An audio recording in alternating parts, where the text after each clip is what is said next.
Guys, সকালের কাজকর্ম শেষ মোটামুটি। এবার রান্নার পালা। তো রান্না করব হচ্ছে বেগুন ভর্তা আর ডিমের ঝোল। দেখাবো দুটো রান্নাই তোমাদের। জানি না তোমাদের কেমন লাগবে। যদি ভালো লাগে লাইক করো, চ্যানেলটা প্লিজ সাবস্ক্রাইব করো। আমার আজকের রান্না হচ্ছে বেগুন ভর্তা,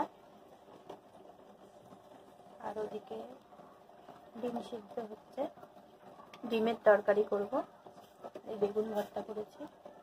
বেগুন ভর্তাটা তোমাদের দেখালাম না, আগেই করে ফেলেছি। ফোনটা আমার একটু গন্ডগোল করছে বলেছে, তো তাই দেখাতে পারলাম না।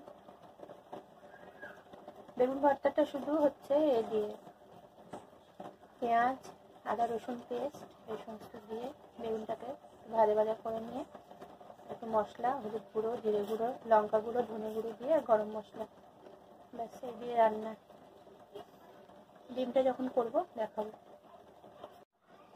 এই যে বেগুন ভর্তাটা নামাবার পর এরকম দেখতে হচ্ছে।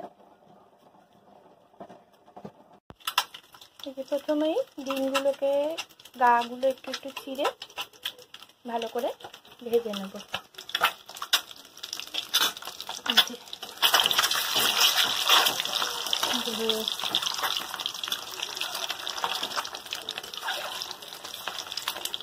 নুন দিয়ে সামান্য একটুখানি হলুদ দিয়ে ভেজে নেব। তারপর ডিমগুলো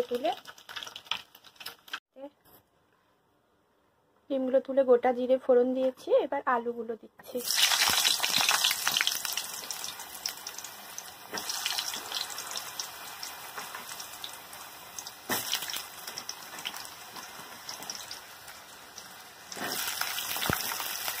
প্রত্যেক দিনই বলি, যেদিন রান্না দেখাচ্ছি, সে কড়াইটা দেখে ভয় পেও না। কড়াইটা দেখে ভয় পাওয়ার কিছু নেই। কড়াই একটু তরকারিতে রাখা না।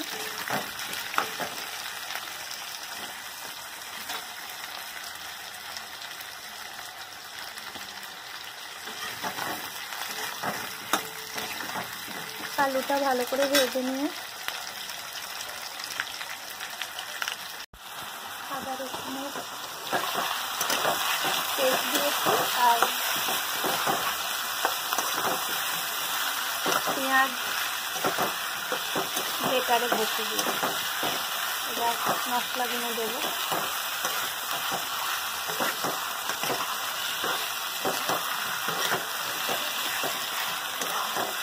এরপরে মধ্যে দেবো নুন, মিষ্টি, হলুদ গুঁড়ো, লঙ্কা গুঁড়ো।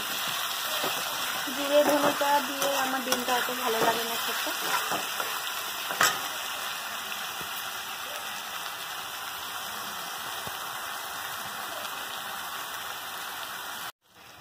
এই যে হলুদ গুঁড়ো আর লঙ্কা গুঁড়ো আমি মিষ্টি আর কিছু দিলাম না, দিয়ে কষাচ্ছি।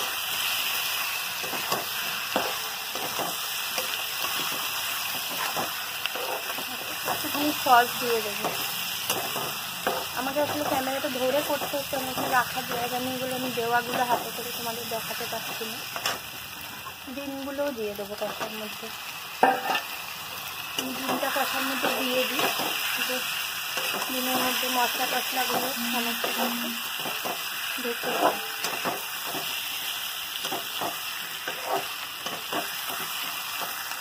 ছোটো প্যাকেটের সস দেবো এটা,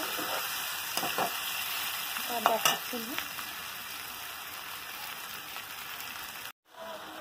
এরপরে একটু জল দিলাম, সস দিয়েছিলাম, তারপরে একটু নাড়িয়ে একটু জল দিলাম। আগে মশলাটা মজে যাবে, তেলটা উঠবে, তারপরে যতটা পরিমাণ জল দেবো দেবো। লাস্টে গরম মশলা দেবেন আমার এখন। যেখানে দেখো তেল উঠে গেছে, মোটামুটি মশলাটা জলে একবারে তেল উঠে গেছে। এবারে জল দিয়ে দেবো। একটু গরম করে জল দিলে ভালো হয়। যতটা পরিমাণ দরকার ততটা দিয়ে দিলাম। আমাদের বাড়িতে সবাই একটু ঝোল পছন্দ করে। জল।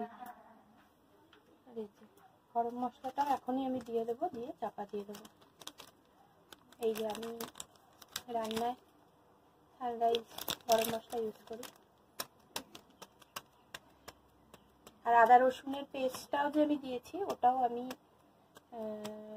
রেডি মানে কেনা ইউজ করি। আমার এটা খুব ভালো লাগে, এটা ইউজ করি আমি, এটা আমার খুব ভালো লাগে, এটা ইউজ করি। তো এবারে চাপা দিয়ে দেবো, চাপা দিয়ে দেবো, হবে মিনিট 5-7 এটা হবে।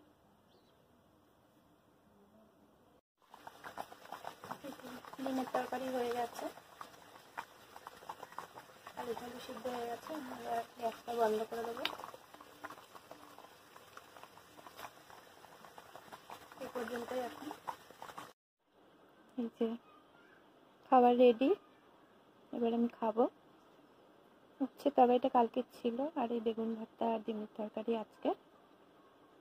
তো আমি খাওয়া শুরু করছি, এটা দেখাতে পারছি না, সরি। ওকে, এ পর্যন্তই এখন। Hello guys, welcome to Minis blog. আজকের ব্লগ এখানেই শেষ করব। মোটামুটি 3টে ভিডিও তোমাদের দেখিয়ে দিলাম। আশা করি তোমাদের একটু হলেও ভালো লাগবে। যদি ভালো লাগে প্লিজ চ্যানেলটা সাবস্ক্রাইব করো, আর ভিডিওগুলো একটু লাইক করো please. Thank you and good night.